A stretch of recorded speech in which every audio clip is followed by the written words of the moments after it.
el que vive y estuvo muerto. Y creo que claramente sabemos a quién hace referencia.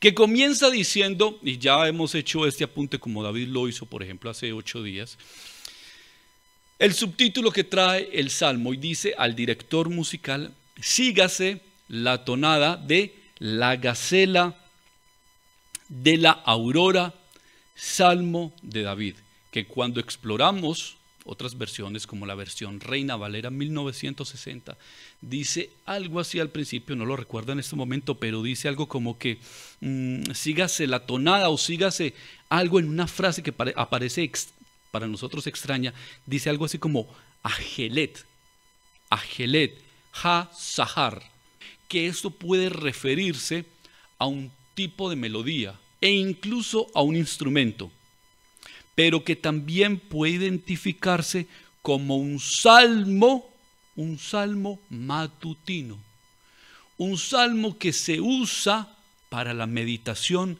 en las primeras horas de la mañana.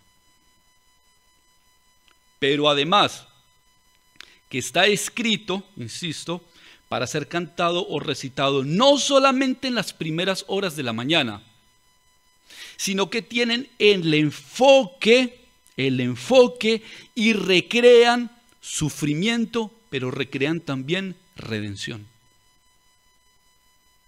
En pocas palabras, este salmo no es más que una referencia simbólica o musical que subraya el sufrimiento seguido de esperanza y luego de redención, como se desarrolla en todo el Salmo 22. Lo que ustedes van a ver en color amarillo son subtítulos que yo mismo he puesto, no aparecen en sus Biblias. Pero todo esto para entender cómo está escrito o cuál es la estructura del Salmo. De una forma básica, nuestro Salmo 22 está separado entre el versículo 1 y 21 como toda una experiencia de sufrimiento y dolor, de los versículos 1 al 21. Pero luego de los versículos 22 al 31 hay un cambio abrupto en la tonalidad, en la experiencia, y ya pasamos de una situación y un momento de luto a un momento de júbilo. Pero además no solamente que el Salmo tiene esos dos momentos de luto y de alegría, sino que cuando exploramos un poco más detalladamente, tiene otros momentos más pequeños, que por eso lo estamos separando aquí con color amarillo.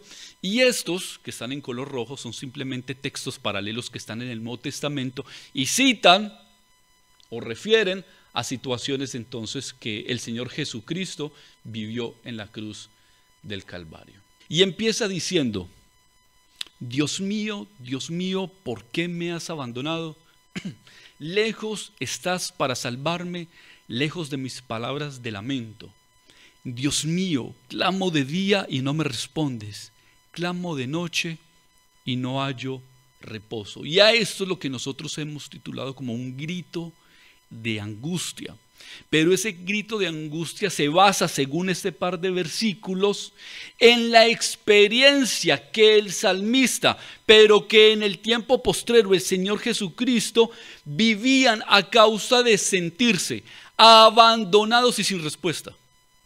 Que todo este Salmo 22, además del salmista y del Señor Jesucristo, reflejan tantas veces el estado de la iglesia. Porque creo que todos hemos vivido esto, todos hemos experimentado esto, de decir: Dios mío, ¿dónde estás? Y pareciera que nuestra fe ya no es tan firme, y parece que nuestra fe está un poco en juego, e incluso podemos dudar si hemos nacido de nuevo, si realmente estamos en la fe. Falta de respuesta, porque además dice aquí el salmista que su clamor era constante. Ese día y noche no significa que era día y noche en un solo día, era día y noche todos los días buscando una respuesta, y no venía una respuesta para ese momento. Cuando exploramos en Mateo 27, estos textos no están aquí, se nos harían demasiadas diapositivas. Mientras David expresaba esto, habló del salmista David, dice Mateo 27, 45, 46, desde el mediodía y hasta la media tarde, toda la tierra quedó en oscuridad. Como a las 3 de la tarde Jesús gritó con fuerza: Elí, Elí, lama sabactani, que significa: Dios mío, ¿por qué me has desamparado? ¿Cuál sería la experiencia no solamente del salmista, sino del Señor Jesucristo para expresar eso? ¿Cuáles eran las sensaciones? ¿Cuáles eran los pensamientos? Pero cuando miramos los versículos 3, 4 y 5, nos damos cuenta que a pesar del dolor del salmista, pero a pesar de la angustia de nuestro Redentor, su fe estaba firme. A pesar de la angustia, su carácter no era endeble. Porque dice,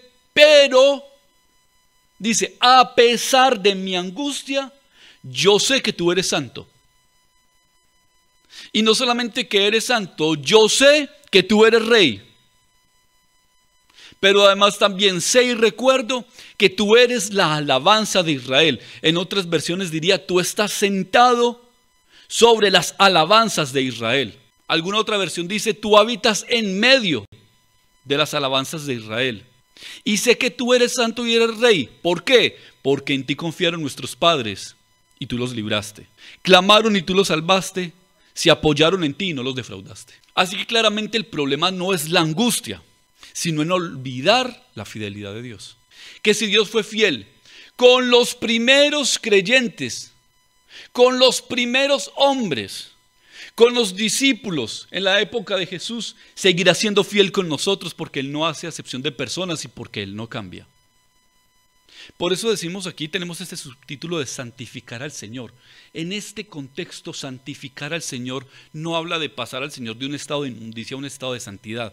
Santificar al Señor significa honrarlo en medio de, eso es lo que significa. Así como en el Padre Nuestro, cuando hablamos de santificado sea tu nombre, significa honrado en medio de todo sea tu nombre. Y en medio de la angustia, el creyente, el salmista y el Mesías honran al Señor, porque aún en el medio de estado o en el estado de caos y de tribulación, la fidelidad del Señor siempre aparece.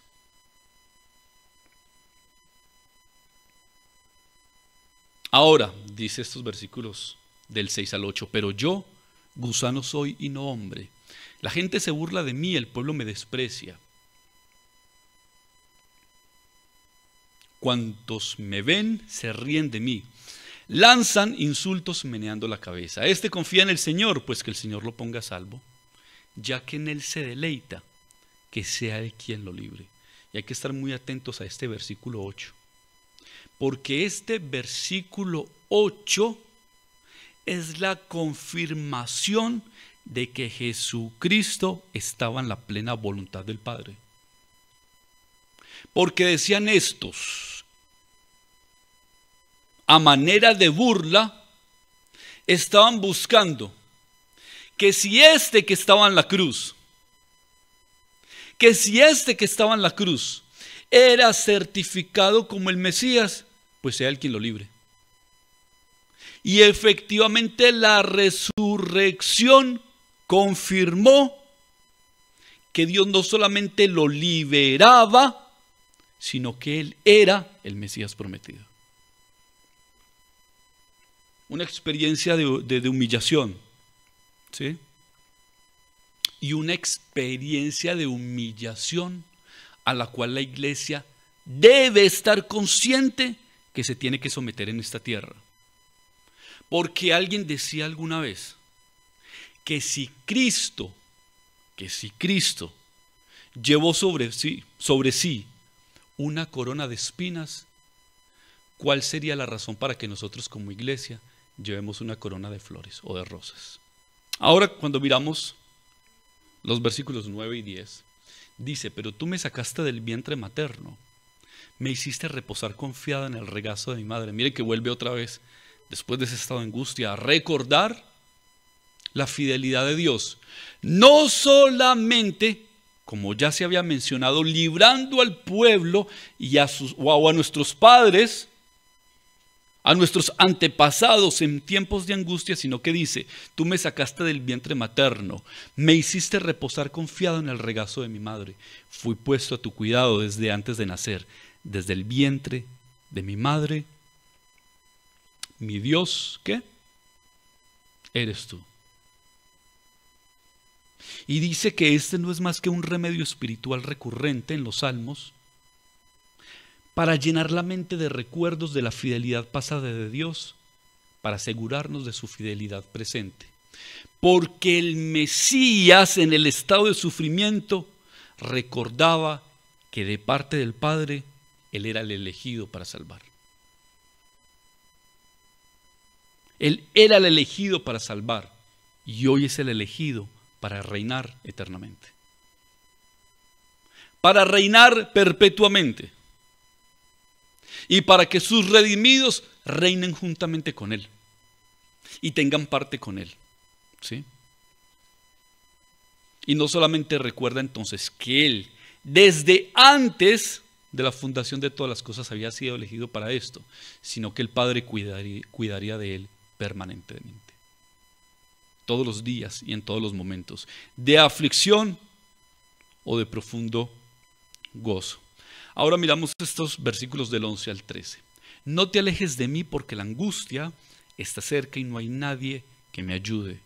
Muchos toros me rodean, fuertes toros de Basán me cercan, contra mí abren sus fauces, leones que rugen y ¿qué?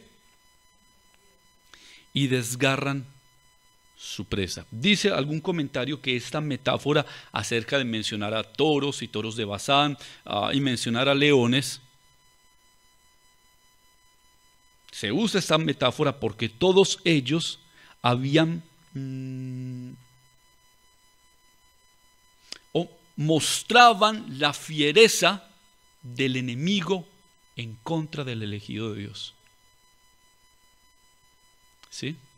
De hecho, cuando nosotros exploramos el Nuevo Testamento, nos damos cuenta que el Espíritu de Dios utilizó un animal para ilustrar a Satanás. ¿Qué animal?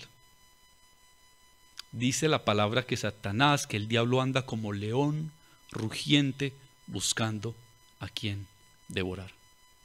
Y les dejo simplemente a manera de tarea en el libro de Amós capítulo 4 versículo 1, para que ustedes lo puedan leer, no lo vamos a leer ahora. También hace referencia a quiénes son o a qué hace referencia los famosos toros de Basán. Pero esta descripción hace alusión a que no solamente nuestro Señor Jesucristo experimentaba ausencia y abandono porque no recibía respuesta, sino que experimentaba dolor por causa de la burla de sus enemigos en ese estado de opresión. En Colombia diríamos, no sé si aquí, al caído caerle. No solamente el estado de opresión, no solamente la experiencia de angustia, sino que nuestros enemigos nos estén rodeando y burlándose de nuestro estado. Y entramos a un punto en que no se los voy a explicar yo y voy a hacer una lectura de algo que espero que nos marque profundamente. Lo voy a leer. Empecemos obviamente por la porción del Salmo. Es un texto largo, pero yo sé que va a marcar sus vidas de alguna forma. Dice el versículo 14 al 18. Como agua he sido derramado. Dislocados están todos mis huesos. Mi corazón se ha vuelto como cera y se derrite en mis entrañas. Se ha secado mi vigor como una teja. La lengua se me pega al paladar. Me has hundido en el polvo de la muerte. Como perros de presa, la palabra perros aparece 2 o 3 veces en este texto que más adelante explicaremos. Me han rodeado, me han cercado una banda de malvados, me han traspasado las manos y los pies. Puedo contar todos mis huesos. Con satisfacción perversa, la gente se detiene a mirarme. Se reparten entre ellos mis vestidos y sobre mi ropa, ¿echan qué? Echan suertes. Ya hemos dicho en otras ocasiones que nuestras mentes, que son bastante limitadas, no pueden entender algunos conceptos acerca de Dios, no lo pueden comprender, como ya insisto, lo repasamos en otros momentos. Cuando decimos que Dios es grande, ni siquiera entendemos eso. Decimos que Dios es grande, pero nuestras mentes no pueden conceptuar perfectamente ese término o esa expresión. De hecho, cuando hablamos del amor de Dios, tampoco podemos describirlo de forma perfecta. Pero además, cuando nosotros decimos, es que Cristo murió en la cruz por mí, decimos eso a la ligera, pero tampoco entendemos qué sucedió del todo. Hemos visto algunas películas, algunos videos que recrean la muerte de Jesús, nos impactan, pero aún así no logran decirnos detalladamente qué sucedió. Porque además, las Escrituras, aunque nos dan detalles como en el Salmo 22 o en algunos de los evangelios, nos dan ciertos detalles de lo que sucedió con Cristo Jesús en la cruz, aún así no alcanzamos a entender del todo qué pasó. En este caso, y es una lectura un poco larga, pero nos va a bendecir mucho y nos va a tener que llevar a un estado de conciencia de en quién estamos, qué fue lo que sucedió en la cruz del Calvario y cuál es el propósito. ¿Por qué entender que la salvación que nosotros tenemos, la Biblia la llama como una salvación tan grande? Tan grande, no es simplemente una salvación, lo llama una salvación tan grande. Y tenemos que hacer alusión a un profesional de la salud. Intentaré ir rápido y que ustedes lo puedan entender. Si no, recuerden, nuevamente lo digo, que ahí están los videos para repetir por lo menos esta parte. Hay un médico llamado José Antonio Lorente Acosta. Quiero leer un poco acerca de los títulos de este médico para darle fuerza al argumento. ¿Sí? No es simplemente una persona X que apareció diciendo cualquier cosa. Y voy rápido diciendo, José Antonio Lorente Acosta es un destacado catedrático de medicina legal y forense en la Universidad de Granada. Nacido en Serón, Almería, en 1961. Se licenció en medicina y cirugía en 1985 y obtuvo su doctorado en 1989, recibiendo el premio extraordinario de doctorado. Amplió sus estudios en Alemania y Estados Unidos, incluyendo una estancia en la Academia del FBI en Quantico, Virginia, y en la Universidad de California en Berkeley, donde se especializó en identificación genética humana y genética forense. Creo que sabe más o menos cosas. Creo que está más o menos preparado. ¿Sí? Además dice que es director. Es porque todavía vive. Pueden buscar acerca de él. Es director del Laboratorio de Identificación Genética de la Universidad de Granada. ¿Y qué tiene que ver él con esto? Pues que a la luz de los evangelios, él hizo una autopsia basada en sus estudios acerca de la muerte de Cristo, de qué fue lo que sucedió en la cruz. Obviamente el documento es extenso, traté de editar algunas cosas y sigue siendo extenso, pero voy a ir a la ligera porque no vamos a explicar nada, simplemente vamos a leer. ¿Sí? Recuerden, no solamente basta con decir que Cristo murió en una cruz, sino qué fue lo que sucedió, qué fue lo que Él padeció y qué fue lo que Él sufrió por mí. Dice, hablan los evangelios que Jesús comenzó a sudar sangre cuando oraba en el Monte de los Olivos, específicamente en el jardín del Getsemaní.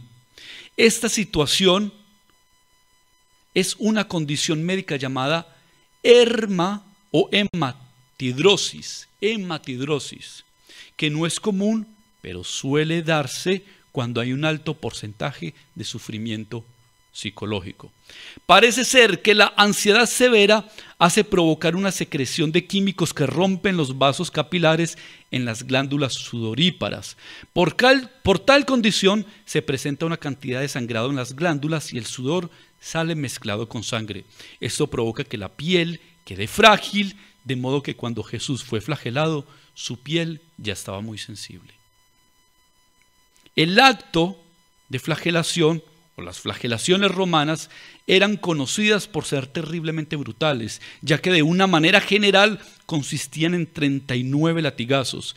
El verdugo usaba un látigo con tiras de cuero trenzado en cuyos extremos tenían adosadas bolas de metal entretejidas. Cada vez que el látigo golpeaba la carne, las bolas generaban mayúsculos moretones y contusiones, las mismas que se abrían con los demás golpes. En relación con el látigo, este tenía pedazos de huesos afilados, los que tenían como misión de cortar la carne. La espina dorsal quedaba expuesta, ya que la espalda terminaba desgarrada debido a cortes profundos. Los hombros recibían latigazos que pasaban por el nivel de la espalda, las nalgas y las piernas. Durante el lapso que dura la flagelación, las laceraciones alcanzaban hasta los músculos y generaban temblores de carne sangrante. En esta condición, las partes internas quedaban al aire, conjuntamente con los músculos, tendones y las entrañas. Jesús es flagelado por los soldados romanos. El cuerpo de la víctima podía experimentar un dolor tan grande que terminaba con una conmoción hipovolémica. Es decir, que la persona sufre efectos de la pérdida de una gran cantidad de sangre que trae consigo que el corazón se acelere para tratar de bombear sangre que no existe. Las bajas de presión o la baja de presión sanguínea provoca en estas circunstancias un desmayo o colapso con la consabida afección de los riñones, que dejan de producir orina para mantener el volumen restante y la persona comienza a sentirse sedienta porque el cuerpo ansía fluidos para reponer el volumen de sangre perdido. Sabemos que ya en el momento del Calvario, Jesús se hallaba en una situación o condición hipovolémica conforme ascendía por la pendiente hacia el Calvario con la cruz. A cuestas. Tambaleante, Jesús se desplomó y un soldado romano le ordenó a Simón que llevara la cruz por él. Más tarde Jesús dice: tengo sed, y en ese momento se le ofrece un trago de vinagre. Jesús caminó al monte Calvario o Gólgota al instante de la crucifixión. En esa época, donde todos los criminales estaban condenados a ser clavados en la cruz, muchos eran amarrados. Jesús fue acostado y clavaron sus manos en posición abierta en el madero horizontal, que era conocida con el nombre de patíbulum. El madero vertical estaba clavado al suelo de forma permanente. Los romanos usaban clavos que eran entre 13 a 18 centímetros de largo, afilados en una punta aguda, y se clavaban no por las manos, sino por las muñecas. No por las manos, sino por las muñecas. Porque a veces hemos visto en imágenes que había sido esa la forma, pero no. ¿Sí?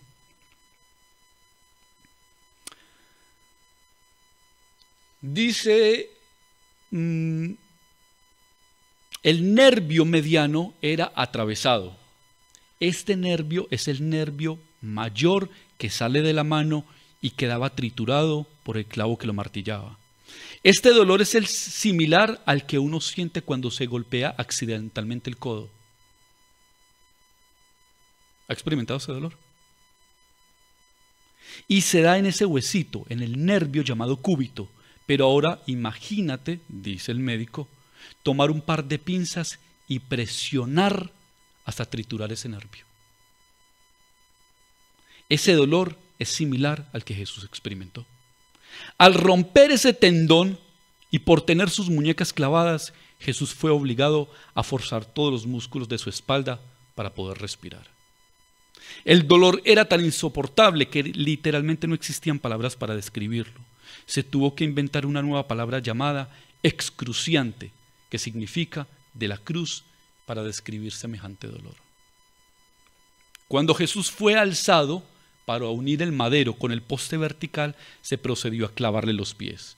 Nuevamente los nervios de los pies fueron triturados y ese debe haber causado un dolor semejante o similar al de las muñecas. En el instante de estar en posición vertical, sus brazos se estiraron brusca e intensamente, quizás unos 15 centímetros de largo, y ambos hombros deben haberse dislocado, como bien lo dice el versículo 14.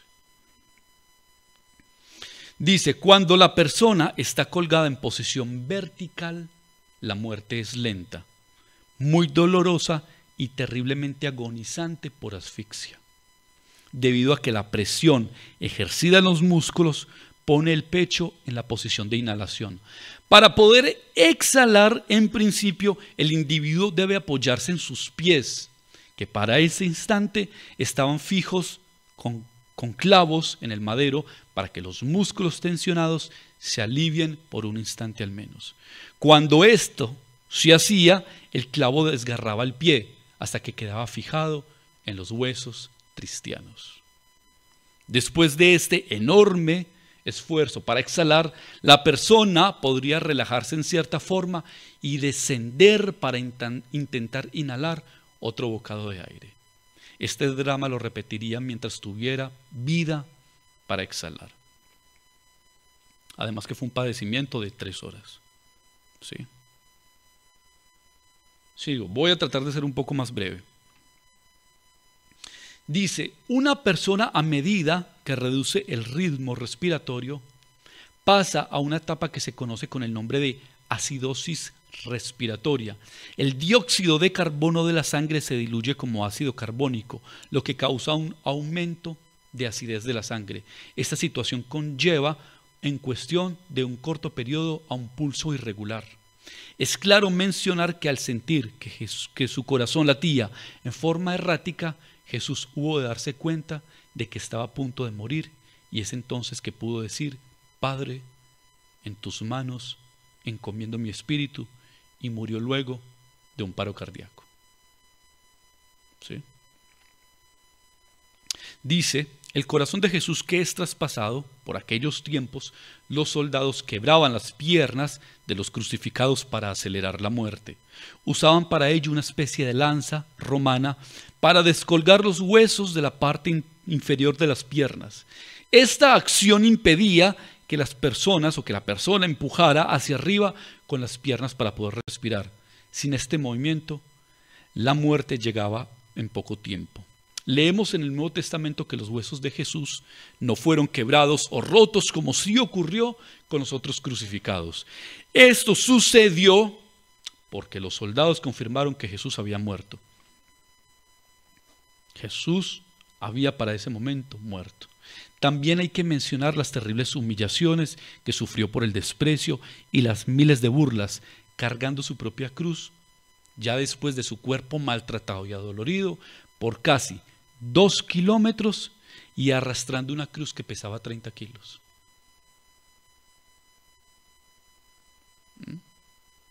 Pero al final termina siendo clavado entonces con una lanza por un romano en su costado. Conclusiones de la autopsia. Esto es corto y avanzamos que ya vamos a terminar. Dice, conociendo la lenta agonía y el mantenimiento de la conciencia casi hasta el último instante, en base a todas las consideraciones anteriormente expuestas, obtenemos las siguientes conclusiones médico-legales como las más probables. 1. Causa inmediata de la muerte, hipoxia, anoxia cerebral. Hipoxia es disminución de la concentración de oxígeno en la sangre y anoxia es la ausencia total de oxígeno en la misma. Consecuencia de hipovolemia, disminución de volumen en la sangre poshemorrágica, de insuficiencia respiratoria mecánica, que significa incapacidad para respirar adecuadamente por falta de movilidad, por graves lesiones en músculos intercostales y de insuficiencia cardíaca.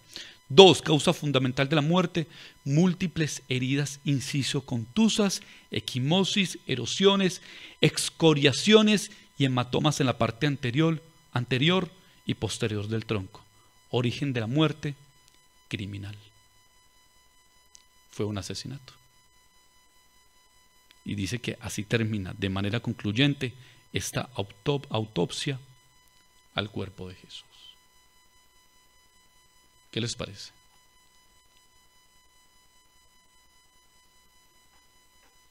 Por eso necesitamos para este caso una fuente extrabíblica que nos explicara, que nos dijera qué fue lo que sucedió. No simplemente Jesús llevó una cruz, lo clavaron, murió y todo se acabó. Por eso tenemos que replantearnos cuando decimos que estamos sufriendo y que el Evangelio nos es una carga bastante pesada. Y que el que se burlan de nosotros por ser cristianos, ¿qué es burlarse? Ahora, ¿qué es burlarse? Aún más cuando decimos, ¿valdrá la pena ser cristiano?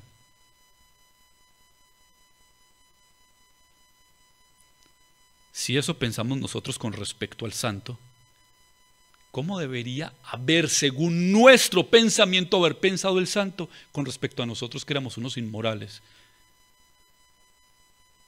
unos rebeldes? ¿Valdrá la pena sufrir tanto? Y en medio de todo ese sufrimiento, dice, pero tú, Señor, no te alejes. ¿Por qué? Porque sus burladores estaban lejos. El corazón del hombre estaba lejos. Fuerza mía, ven pronto en mi auxilio, libra mi vida de la espada, mi preciosa vida del poder de esos perros, rescátame de la boca de los leones, sálvame de los cuernos de los toros. ¿Y sabe qué referencia hace aquí con respecto a los perros?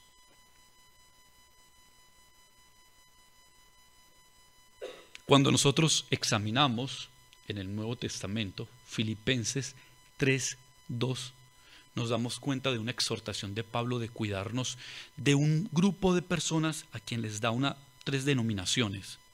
Uno los llama perros, dos los llama malos obreros y tres los llama mutiladores del cuerpo. Es decir, que esos perros de los cuales habla el salmista, y habla evidentemente el Espíritu Santo, no son más que los enemigos de Dios que profesaban una religión sin Cristo.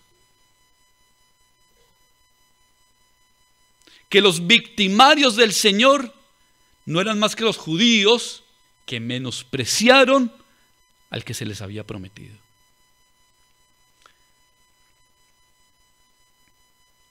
Y aún en medio de todo ese dolor, dice este médico que la víctima tuvo la capacidad de permanecer consciente hasta el último momento.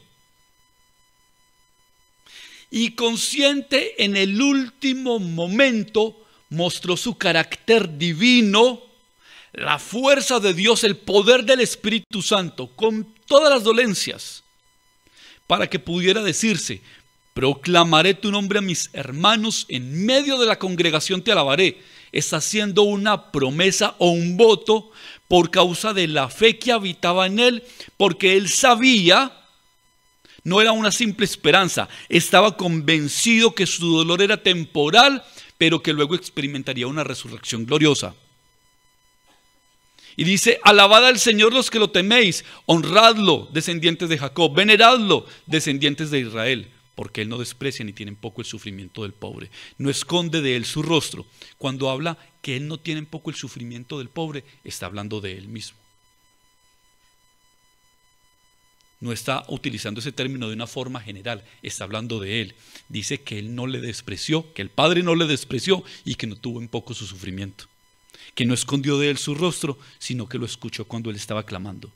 Así que cuando decía al principio: Dios mío, ¿por qué me has abandonado? Para ese momento, su fe le llevaba a estar convencido que aún en medio de la desolación, él recibiría respuesta. Y dice: tú inspiras mi alabanza en la gran asamblea, es decir, el día en que todos estemos presentes delante de nuestro Dios. Allí en las bodas del Cordero, allí en la eternidad con Cristo. Allí dice: tú inspiras mi alabanza en la gran asamblea. Ante los que te temen cumplirán mis promesas. Y a esos que temen a Dios, según el versículo 22 los llama hermanos. Comerán los pobres y se saciarán. Alabarán al Señor quienes lo buscan. Ese es el fruto de toda la aflicción. ¿Sí? Que vuestro corazón viva para siempre. Se acordarán del Señor y se volverán a Él todos los confines de la tierra. Ante Él se postrarán las familias de las naciones, porque del Señor es el reino. Él gobierna sobre las naciones. ¿Cuál es el fruto? Primero, su resurrección. 2, que muestra claramente este salmo que la salvación no sería solamente para los judíos, sino también para los gentiles, como nosotros. 3, que Cristo gobernaría sobre todas las cosas.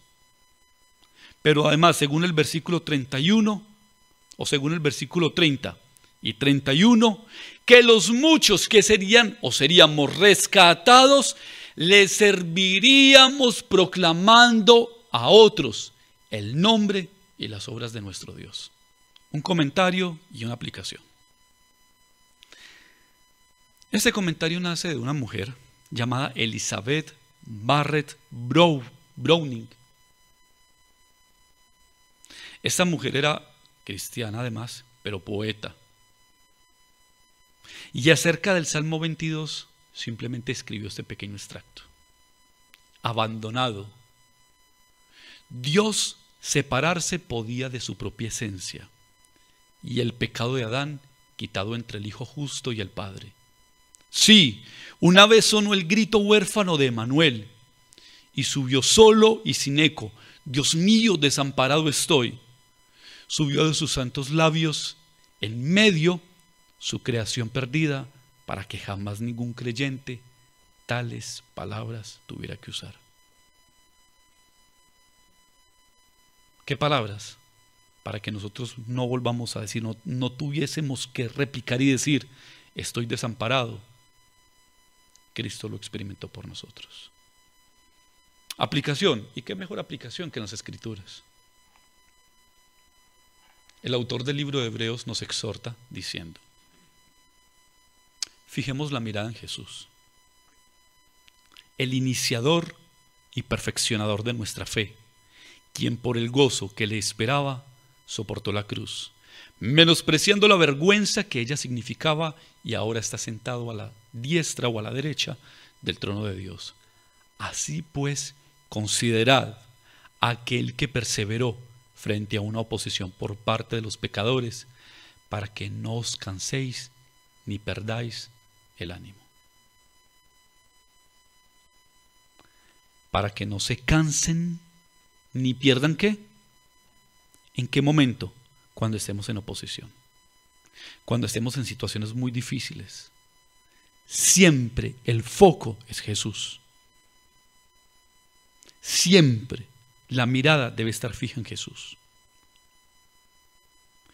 Puestos los ojos en Jesús, puestos los ojos en las cosas celestiales, no en las de la tierra, porque las cosas de la tierra son temporales, pero la gloria que ha de venir es permanente, es eterna y no ha de cambiar.